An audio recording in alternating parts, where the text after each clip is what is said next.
ब्रिजेंद्र सिंह की भूमिका है, क्योंकि राहुल गांधी जी की जो यात्रा थी 4000 किलोमीटर की जी, 12 उसका यानी कन्याकुमारी से कश्मीर तक, उसका जो एक सारांश है और जिससे एक महत्वपूर्ण कांग्रेस को भी शक्ति मिली है, इसमें कोई दो राय नहीं। और सामाजिक तौर पे भी एक संदेश गया है कि नफरत जहां है उसको मिटाने का एक ही तरीका है कि हम लोगों को मोहब्बत की बात करें, उनसे सौहार्द की बात करें, प्यार की बात करें, जिसको वेस्ट बोलते हैं, अड़ंगा बोलते हैं जिसको, किसी भी तरह का हो, खास तौर पे प्लास्टिक वगैरह का। यानी ये सिर्फ एक शहर की समस्या नहीं, ये हरियाणा के हर गांव की, और हरियाणा के इवन मैं ये बोल सकता हूँ कि सड़क पर चलते चलते मैंने ऐसा देखा है। ये क्या मान सम्मान है? यानी धनखड़ को आप उपराष्ट्रपति बनाते हैं और उसको फिर ऐसे दूध से जैसे मक्खी को निकाल दिया हो, ऐसे निकाल के, और उसको यहाँ तक भी बोलने की इजाजत ना हो कि भाई किस वजह से ब्रिजेंद्र सिंह ने 12 के 12 लोगों को टेलीफोन पे भी और खत द्वारा चिट्ठी लिखी है कि आप ये जो समापन समारोह, ये आप एक मंच पे आए और जो हमारे आज के प्रेसिडेंट हैं वो आपका स्वागत करेंगे, और आप ये जो बब्बर शेर हैं यात्री, इनको आशीर्वाद देंगे और इनकी यात्रा को ये कहेंगे कि आपने जो प्रयास किया वो कांग्रेस के लिए और समाज के लिए भी बहुत महत्वपूर्ण था। ये सबसे बड़ा कदम होगा कांग्रेस की एकता के लिए।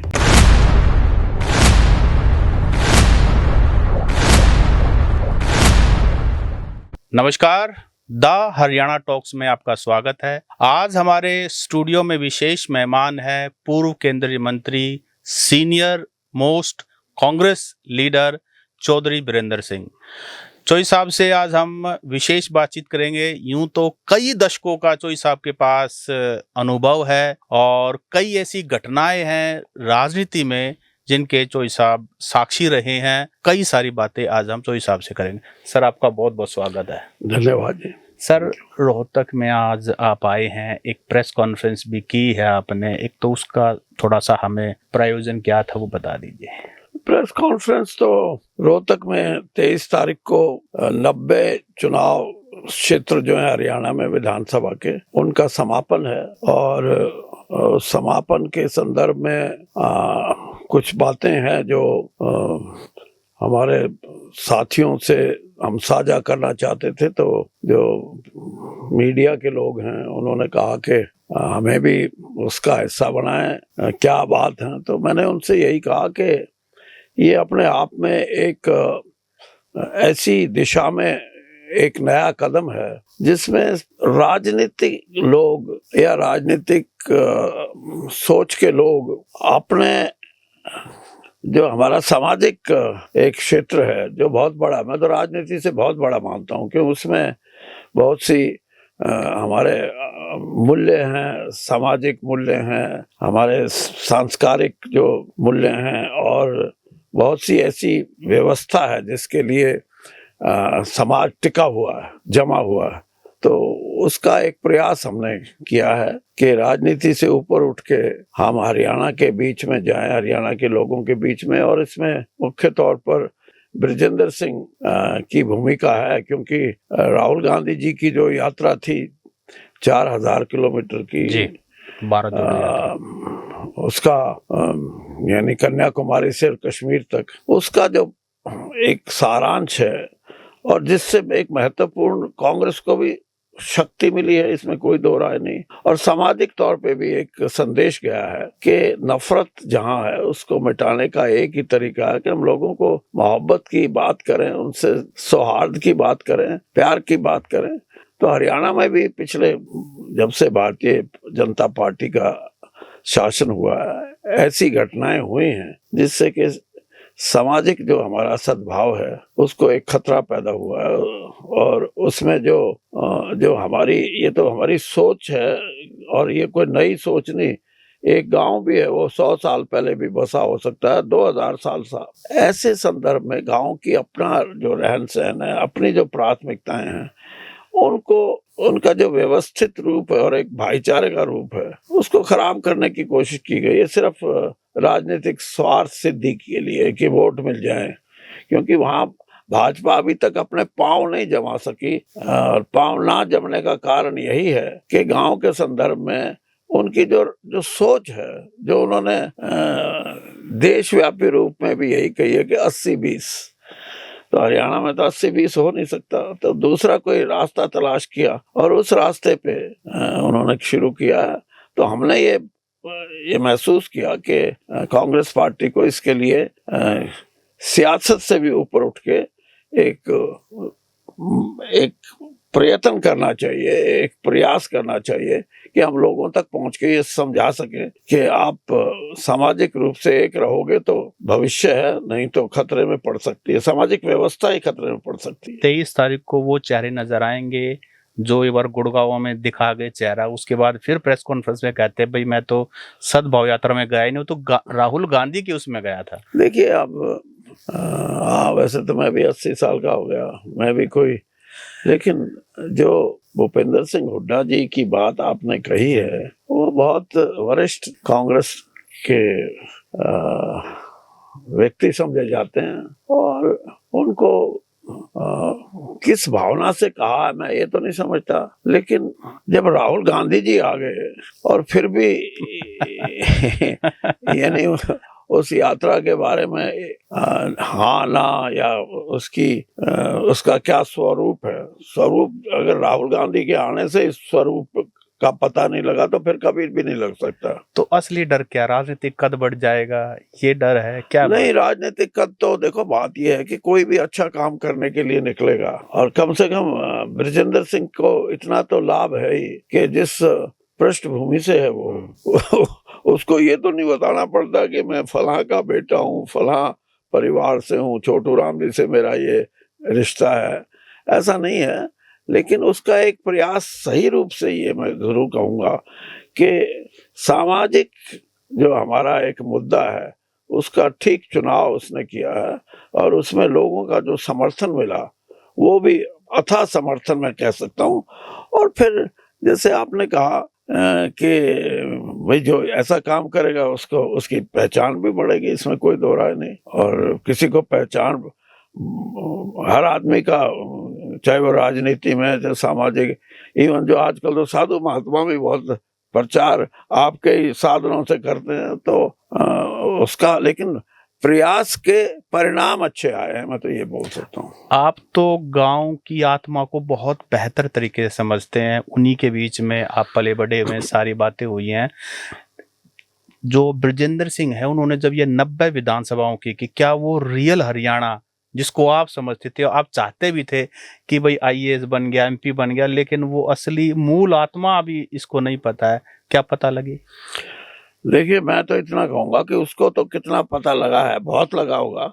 मुझे भी बहुत से क्षेत्रों में अपडेट ऐसे स्थानों पर जाना पड़ा है, वहां मेरा अनुभव भी बढ़ा है। मैंने भी कुछ ऐसी चीजें देखी हैं जिसका मैं अभी तक समझता था शायद नहीं देख पाया। तो ये एक एजुकेटिव बात भी है, नई चीजें आपकी पहचान बनती है। अब जैसे मैं फॉर एग्जांपल मैं आपको बताना चाहता हूँ, मैंने पहली बार ये महसूस किया कि जो जिसको वेस्ट बोलते हैं, अड़ंगा बोलते हैं जिसको, किसी भी तरह का हो, खास तौर पे प्लास्टिक वगैरह का, यानी ये सिर्फ एक शहर की समस्या नहीं, ये हरियाणा के हर गांव की, और हरियाणा के इवन मैं ये बोल सकता हूँ कि सड़क पर चलते चलते मैंने ऐसा देखा है कि उनको अगर एक विशेष मुद्दा बना के उस पर कोई सरकार काम नहीं करेगी तो हमारी धरती को बड़ा भारी नुकसान होगा। और धरती का नुकसान का मतलब है कि खेती को नुकसान होगा, खेती का नुकसान का मतलब है कि फिर हम पारंपरिक रूप से अपना खाना खाने में, चलो औरों को तो हमने हरित क्रांति के रूप में दिया ही है, उसको भी नुकसान है। तो ये मेरे लिए भी नई चीज थी जी। ना, तो मैं समझता था वेस्ट है, दिल्ली में ज्यादा होती होगी, रोहतक में थोड़ी होती होगी।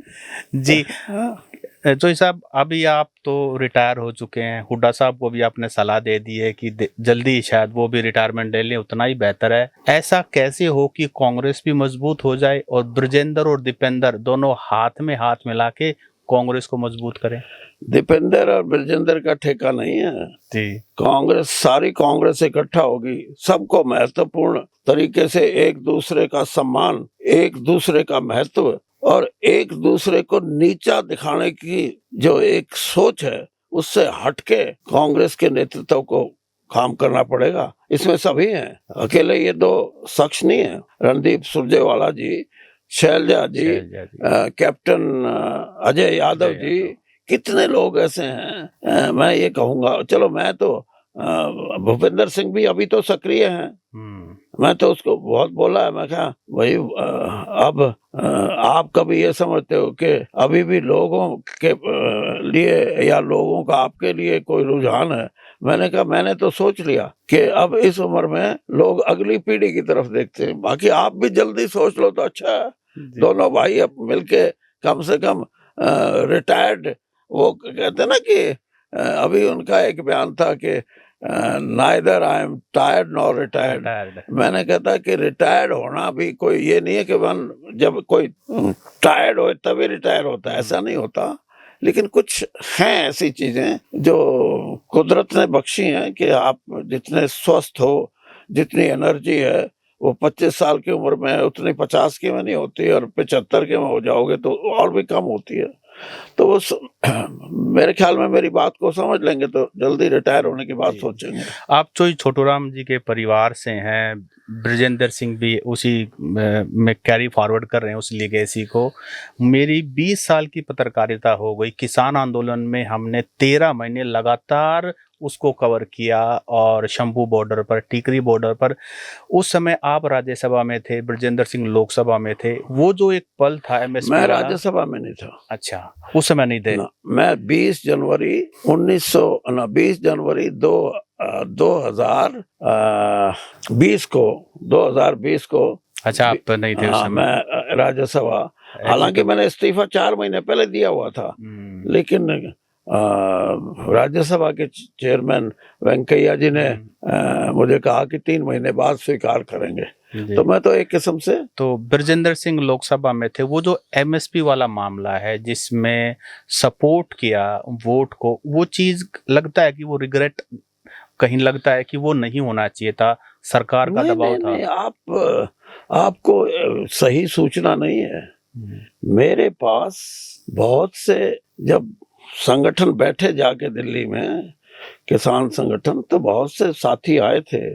उन्होंने ये कहा था कि हम ये चाहते हैं कि आप छोटूराम जी के वंशज हैं और आप किसान के लिए बात भी करते हैं, आप हमारे को नेतृत्व दें जी। मैंने ये कहा कि आपकी संस्थाएं कितनी हैं, किसान ऑर्गेनाइजेशन जो इसमें हिस्सा ले रही हैं? उन्होंने कहा 450 से ऊपर हैं। मैंने कहा पहले आप इकट्ठा हो और फिर ये बात चले कि उसका नेतृत्व कैसे हो, प्रेसिडियम के टाइप में हो, कुछ 5, 7, 10 लोग करें या एक आदमी करे, और मैं आपका हिस्से मेरे को कोई इस बात का परहेज नहीं है कि बीजेपी में होते हुए मैं आपका नेतृत्व ना, बीजेपी से बड़ी मेरे लिए किसानी है और किसान परिवार है और खेती है, मैं तैयार हूँ। तो खैर वो आपने भी देखा होगा, 450 से ऊपर 40 पे संयुक्त किसान मोर्चा बना, 40 का एक प्रेसिडियम बना। फिर भी मैंने चाहे वो आपका हिसार का हो, चाहे पलवल का हो, और चाहे भिवानी में जो धरना था, मैं उन पे गया हूँ। और अमित शाह जी हमारे पार्टी के अध्यक्ष थे और बाद में तो वो गृह मंत्री भी थे कि आप भी हैं। उन्होंने मुझे फोन करके कहा कि वीरेंद्र सिंह जी आप तो पार्टी के हैं, आपको, मैंने कहा पार्टी मेरे लिए दूसरी चीज है, मेरी प्राथमिकता मेरा धर्म है, और धर्म मेरा ये है कि मैं किसान के साथ खड़ा हूँ। और मेरी अगर मैं ऐसा नहीं तो मैं राजनीति में होना ना होना मेरे लिए जीरो है, कोई मायने नहीं। तो मैंने उनको स्पष्ट कहा। लेकिन बीजेपी में तो कल्चर अमित शाह और मोदी के सामने कोई बोलता ही नहीं था। हाँ, तो मैं बोला हूँ ना, और मैं ये भी आपको बता दूं, ठोक के बोला है? नहीं, मैं आपको ये इस बात पे आप भी गौर करो। प्रजातंत्र में एक राजनीतिक दल, उसमें अगर बोलने का अधिकार नहीं है तो वो कोई, उसको मैं ये नहीं कह सकता कि उसकी प्रस्तुति लोगों के सामने खुल के बातों को कहने की हो। ये है कि हम ऐसी पार्टी में हों जहां सिर्फ ऊपर के 2-4 लोग बोले और किसी की, और मैंने तो देखा बीजेपी में जाके, कांग्रेस में ऐसा नहीं है। कांग्रेस में विचारों की अभिव्यक्ति पूरी है। हाँ, वो देख तो रही हैं। ये हाँ, अभिव्यक्ति ये तो है जो इन फाइटिंग है हाँ, एक तरह हाँ, का। हाँ, हाँ, इन फाइटिंग भी हो, ग्रुप भी हो, वो अलग बात है। लेकिन फिर भी बहुत सी चीजें ऐसी हैं जो आदमी अपने मन से अगर किसी चीज को ठीक मानता है, कांग्रेस में बोलने का उसका बुरा नहीं माना जाता। तो बीजेपी में तो ऐसा है नहीं। और आप मेरे से पूछेंगे कि क्या कारण रहे कि आप फिर वापस आ गए। हाँ। सबसे बड़ा कारण ये भी था कि वीरेंद्र सिंह जो 42 साल कांग्रेस में रह के मैंने कांग्रेस में अपने आप को स्थापित किया, और बीजेपी ये सोचे कि ये तो एक साधारण कार्यकर्ता के तौर पे बीजेपी में रहे। मैंने कहा मैं इस विचारधारा का नहीं हूँ। मैंने कहा लोग मैंने अपने साथ जोड़े हैं, और उसका प्रमाण आपने देख भी लिया होगा कि ये जो यात्रा है, सद्भाव यात्रा, जी। इसमें जो एक मेरी भूमिका एक संगठन के तौर पे मैंने इन बब्बर शेरों की हाँ, और ब्रजेंद्र के साथ मिलकर जो चले हैं, इनमें मेरा विशेष योगदान है। क्योंकि मेरे साथी, मैंने कांग्रेस में, चाहे मैं युवा कांग्रेस का अध्यक्ष था हरियाणा का, 2 बार मैं कांग्रेस का अध्यक्ष रहा हूँ, और कांग्रेस पार्टी में महामंत्री था, 3 राज्यों का प्रभारी था मैं, यूपी में 2 बार प्रभारी रहा हूँ, राजस्थान में प्रभारी रहा हूँ, महाराष्ट्र में टिकट मैंने बांटी है, कर्नाटका में टिकट मैंने बांटी है। तो मैं इसलिए आपको ये बात बता रहा हूँ कि बीजेपी अगर ये समझे कि हर आदमी सिर्फ ऊपर के 2-4 आदमियों की ये मंशा हो और ये सोच हो कि हम जो लोग हैं वो एक स्तर तक रहें, ये नहीं हो सकता। मेरा सबसे बड़ा इशू भी यही था कि हम पैदा हुए हैं, लोगों में बैठ के लोगों में सम्मान मिला है, और उसको कोई ये कहे कि अब सम्मान की जरूरत नहीं, अब तो आप सिर्फ कार्यकर्ता बन के ही तो सम्मान अर्जित किया, अब उस सम्मान को हमने, तो मैं तो साफ, मेरा तो जहाँ राजनीति में सैद्धांतिक रूप से, विचारधारा के रूप से और वहाँ के व्यवहार को देखते हुए मैंने फैसला किया कि मैं तो वापस अपनी पार्टी में जाऊं, कांग्रेस में। लेकिन आपको मान सम्मान बीजेपी ने पूरा दिया, मंत्री बनाया, केंद्रीय पावरफुल मंत्री रहे आप। ये मान सम्मान कुछ नहीं होता, समझो आप बात को। ये क्या मान सम्मान है? यानी धनखड़ को आप उपराष्ट्रपति बनाते हैं और उसको फिर ऐसे दूध से जैसे मक्खी को निकाल दिया हो, ऐसे निकाल के, और उसको यहाँ तक भी बोलने की इजाजत ना हो कि भाई किस वजह से, तो ये कोई, और आप सम्मान की, मेरे सम्मान की बात करते हो। ये पार्टी भारतीय जनता पार्टी में 1972 से तो मैं देख रहा हूँ, जब ये जनसंघ बोलते थे इसको, 2 MLA 4 MLA, बहुत बड़ी कामयाबी होगी। देवीलाल जी के साथ मिल गए 6 MLA, बंसीलाल जी के साथ मिल गए 10-11 MLA। ये पार्टी तो 2 से 4-6 की पार्टी थी। इसको जो सही स्वरूप और चुनाव में 2000 चुनाव में स्पष्ट बहुमत मिला, उसमें वीरेंद्र सिंह का योगदान है, और इसलिए योगदान है कि मेरा वहां आना इनके लिए बहुत बड़ी बात है। ये कोई एहसान नहीं करते ये किसी पे, हमारे में दम था, इन्होंने महसूस किया,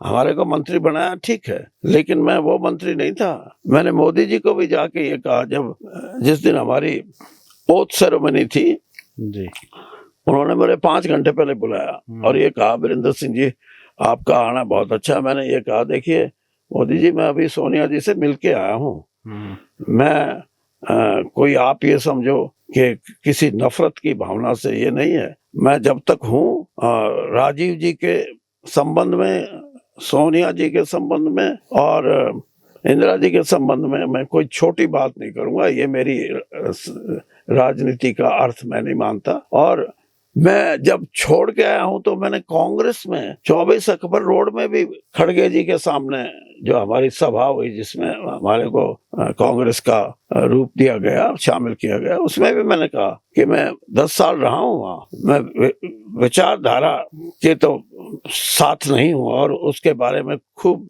जो भी मैं बोल सकता हूँ बोलूंगा कि इस विचारधारा से देश, इस विचारधारा से प्रदेश, इस विचारधारा से प्रजातंत्र, इस विचारधारा से वोट, ये सारे अधिकारों को चुनौती है। लेकिन कोई ये कहे कि मोदी जी या अमित शाह जी इन लोगों के पर्सनल, मैं ऐसा नहीं, मैं ऐसा कभी नहीं कर सकता। मैंने उनको भी स्पष्ट रूप से ये कहा।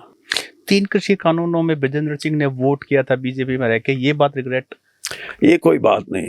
अब आप जिस पार्टी में बैठे हो उस पार्टी के कुछ कार्य होते हैं, उन कार्यों को ना करना, या तो आप उस पार्टी में हो ना, पार्टी में हो तो कुछ तो प्राथमिकताएं होती हैं।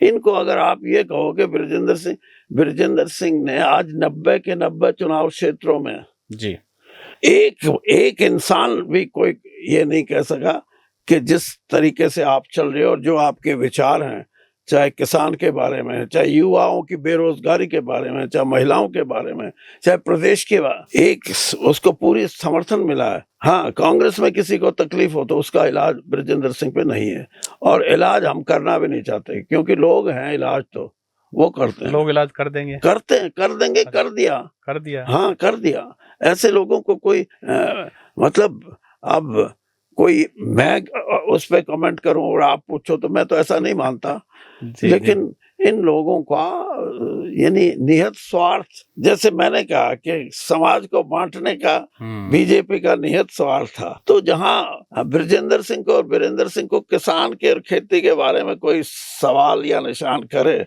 उसको पहले अपने आप में झांक लेना चाहिए कि कहाँ तक बात कहने में वो अपने आप को जस्टिफाइड, न्याय संगत मानता है या नहीं मानता। जी, तो अभी 3 बार टर्म हो गई है, बीजेपी लगातार पावर में है, क्या ऐसा होना चाहिए कि कांग्रेस दोबारा से पावर में आ जाए? एक सद्भाव यात्रा राइट डायरेक्शन में एक स्टेप है। कांग्रेस तो इकट्ठा होगी, मैं आज आपको बता रहा हूँ, और मैं इतना तो नहीं कहता, इस यात्रा के माध्यम से बहुत सी चीजें ऐसी हैं जो साधारण हमारा कार्य करता है, या जो मायूस था इस वजह से कि तीसरी बार भी हार मिली है जबकि जीत नजर आती थी, उसको भी अब ये साहस हुआ है कि नहीं, एक खड़े होंगे, फिर लगेंगे, और ऐसी पार्टी जो सांप्रदायिकता के रंग में रंगी हुई है, ऐसी पार्टी से लड़ना, कांग्रेस की विचारधारा अगर हमारे मन में है तो लड़ना जरूरी है। और जरूरी लड़ने का मतलब यह है कि संगठित होना पड़ेगा, और संगठित होने का मतलब यह है कि जो इस विचारधारा के खिलाफ आवाज नहीं बुलंद कर सकता, सिर्फ अपने आप में ही उसको तकलीफ है दूसरों से, तो उसको या तो लोगों के साथ मिलकर लड़ाई लड़नी पड़ेगी कांग्रेस के झंडे के नीचे, या अपने आप को बाय बाय बोल दे। बड़े नेता जिन पर जिम्मेदारी थी 2024 में कांग्रेस हरियाणा में लाने की, वो तो दिल्ली बैठ गए थे जाकर के, दिल्ली जाकर के बैठ गए थे कोठियों में। बृजेंद्र सिंह ने सद्भाव यात्रा निकाली, लोगों से मुलाकात की, लोगों का रिस्पॉन्स हुआ, जो आपने कहा। नहीं, मैं वो इसलिए है, बृजेंद्र सिंह कई बार बृजेंद्र सिंह खुद बोलता है कि पिताजी, मैं अगर 32 वोट से नहीं हारता, 32 वोट से जीत जाता तो फिर मैं एमएलए ही रहता, बृजेंद्र सिंह नहीं बनता। हाँ, ये भी मुझे कहीं ना कहीं किसी ना किसी रूप में ब्लेसिंग इन डिस्गाइज थी, पता नहीं हाँ क्या है, लेकिन उस जिस मुद्दे को लेके चला है उसको लोगों ने सहर्ष स्वीकार किया है कि आपके प्रयत्न में हम आपको ठीक मानते हैं, तो ये अच्छी बात है, और इसी से लीडरशिप कायम होती है।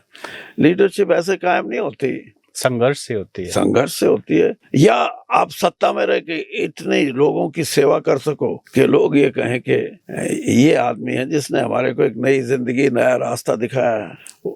तो ये दोनों चीजें मैं ये समझता हूँ। 23 को क्या होने वाला है सर? 23 को लास्ट कल्मिनेशन होगा, 90 के 90 विधानसभाओं में लोग कहाँ से आएंगे, क्या किस चीज में? 23 तारीख को जो सद्भाव यात्रा है वो कल्मिनेट होगी, कंप्लीट होगी उस दिन के लिए।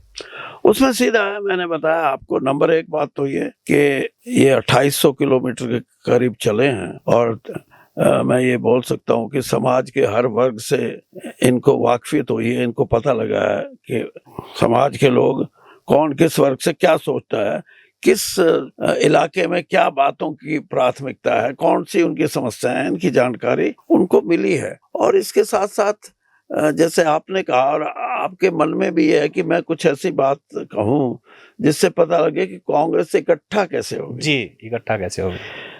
इसमें पहली बात तो ये है कि ये बृजेंद्र सिंह ने एक चिट्ठी लिखी है। आज हरियाणा में 18 60 साल में 18 कांग्रेस के अध्यक्ष बने हैं। पंडित भगवत दयाल सबसे पहले अध्यक्ष थे और अब राव नरेंद्र अध्यक्ष हैं, तो मिला के 18 बने हैं। उसमें से जो आज जिंदा हैं उसमें नरेंद्र तो हैं ही, वो तो अभी फिलहाल अध्यक्ष हैं। 8 ऐसे हैं जो अध्यक्ष रहे हैं और ऊपरवाले की कृपा से जिंदा भी हैं। उसमें भूपेंद्र सिंह हुड्डा हैं, उसमें मैं हूँ, वीरेंद्र सिंह है, उसमें धर्मपाल मलिक हैं, उसमें शैलजा जी हैं, शैलजा बहन हमारी वो हैं, और फूलचंद मुलाना जी हैं, और अपने उदय भान जी हैं, और ये अशोक तंवर हैं, और बलबीर पाल शाह हैं। ये हम 8 लोग हैं और 4 ऐसे हैं जो वर्किंग प्रेसिडेंट रहे हैं या अब हैं। उनमें रणदीप सुरजेवाला जी हैं, कुलदीप शर्मा जी हैं, और 2 अब हैं जी। तो ब्रजेंद्र सिंह ने 12 के 12 लोगों को टेलीफोन पे भी और खत द्वारा चिट्ठी लिखी है कि आप ये जो समापन समारोह हो, ये आप एक मंच पे आए, और जो हमारे आज के प्रेसिडेंट हैं वो आपका स्वागत करेंगे, और आप ये जो बब्बर शेर हैं यात्री, इनको आशीर्वाद देंगे और इनकी यात्रा को ये कहेंगे कि आपने जो प्रयास किया वो कांग्रेस के लिए और समाज के लिए भी बहुत महत्वपूर्ण था। ये सबसे बड़ा कदम होगा कांग्रेस की एकता के लिए। यात्री पूरे हरियाणा से आएंगे? यात्री जो चले हैं अलग अलग, वो यात्रियों का ऐसे है कि 90 के 90 चुनाव क्षेत्रों से यात्री आएंगे। उस संख्या में तो नहीं आएंगे जैसे, लेकिन ये है कहीं से 50 आ रहे हैं तो कहीं से 500 भी आएंगे, कहीं से 100 भी आएंगे।